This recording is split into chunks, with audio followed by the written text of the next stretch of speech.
If you clicked because you want a simple, dramatic answer like, they get kicked out, I need you to stay with me because the real answer is more complicated, and for a lot of people, it's quieter and lonelier than you'd expect. This video is about what actually happens if an Amish person is gay, how Amish communities typically interpret it, what discipline and shunning can look like, and what choices people usually end up facing.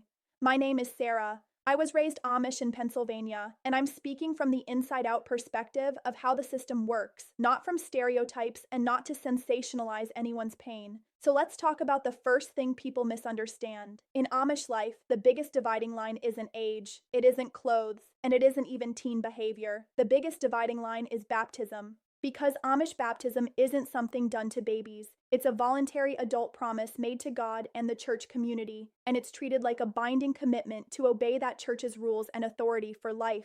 That's why Amish kids can grow up Amish and still not be officially under church discipline until they join the church. So when you ask, what happens if an Amish person is gay? The first real question is this: are they baptized or not? Because those two situations can lead to very different outcomes. Now here's the next thing that matters, and I'm going to say it plainly. In typical old order Amish belief, homosexual behavior is viewed as sin, not a lifestyle preference, not a private identity. Sin in the same bucket as other sexual sin, and it's not a topic you're going to find openly discussed from the pulpit in a modern therapeutic way. That doesn't automatically mean every family reacts the same way. But it does mean the community framework isn't built to affirm a gay identity openly. So what usually happens? Most of the time, one of three paths happens, and the path depends on secrecy, timing, and whether the person is baptized. Path 1 is the one that breaks people quietly. The person stays closeted. They don't use that word in Amish settings, but the reality is there. Many people keep it private because the social cost of it becoming known is enormous.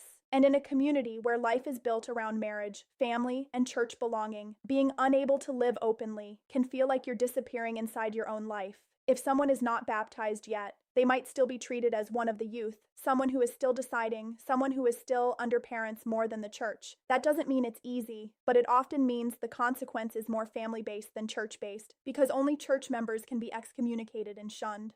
Path 2 is the confess and submit path. If the person is baptized and they disclose same-sex behavior, the expectation in most Amish settings is confession and repentance, and then some form of church discipline can follow. And let me explain what church discipline means, because outsiders picture it like a courtroom. It's not a courtroom, it's a community enforcement system. The Amish place a high value on submission to church authority. If someone refuses the advice of leaders and refuses to confess what the church considers sin, there can be probation first, and if that doesn't resolve, excommunication can happen. And then comes the part everybody has heard about, but very few people understand: shunning. Shunning typically follows excommunication, and it's meant to be pressure that pushes a person back toward the church.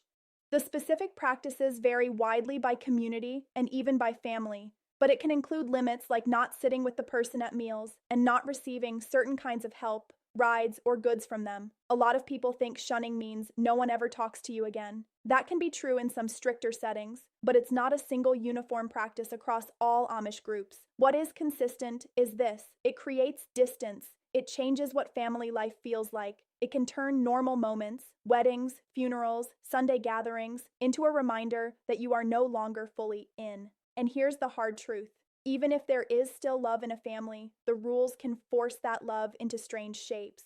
Path 3 is the leave path. This is the one most people end up taking if they want a real romantic relationship with someone of the same sex. Because the Amish community is structured around heterosexual marriage and family life, and there is no openly gay Amish subgroup inside the church structure. So many people who are gay eventually leave the Amish world, either before baptism or after. And that timing matters. If someone leaves before baptism, they are not subject to church discipline in the same way, because they never made the baptismal vow. If someone leaves after baptism, that can trigger excommunication and shunning in many communities, because leaving after joining is viewed as breaking a vow. Now, I want to answer the question people are thinking but don't say out loud: what if an Amish person is gay but never acts on it? In conservative religious settings, the line is usually drawn at behavior, not just feelings, but that doesn't mean there's space to talk about it. The social pressure to fit into the expected life path can still be intense, because so much of Amish adulthood is built around courtship, marriage, and children. So even without getting caught, the person can feel trapped between two worlds, the world they love and the truth they can't fully live. Now, let me talk about something else that's real and important. The Amish are not one single group with one rule book. Different districts have different ordnung, different strictness, and different approaches to discipline. Even mainstream resources stress how risky it is to generalize the Amish as one uniform culture. So when someone asks me, what happens if an Amish person is gay? I can't promise one ending, but I can tell you what the system tends to do. It tends to push a person toward one of two outcomes: silence inside the community or departure from the community. And if departure happens after baptism, discipline and shunning may follow. Now, there's one more thing that matters, and I want to say it carefully. Even though shunning can sound cruel to outsiders, the Amish frame it as tough love that protects the church and pressures someone to return, with the idea that the back door is always open if the person confesses and returns. That might help you understand the intention, but intention doesn't erase impact. And the impact for a gay Amish person can be heartbreaking: losing daily closeness with family, losing community identity, losing a future that once felt certain. So, what happens in real life after someone leaves? They have to build an entirely new life without the tools that most people take for granted. No social network built for modern life.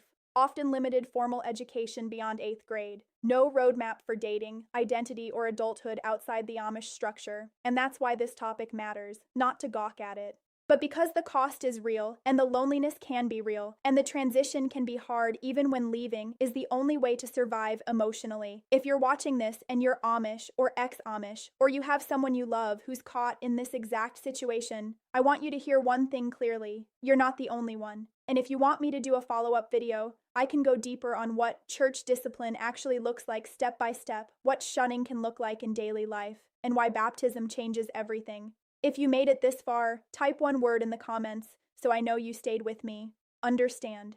And if you want the next video to be about leaving the Amish before baptism versus after baptism, tell me which one you want, because those two paths can lead to very different realities.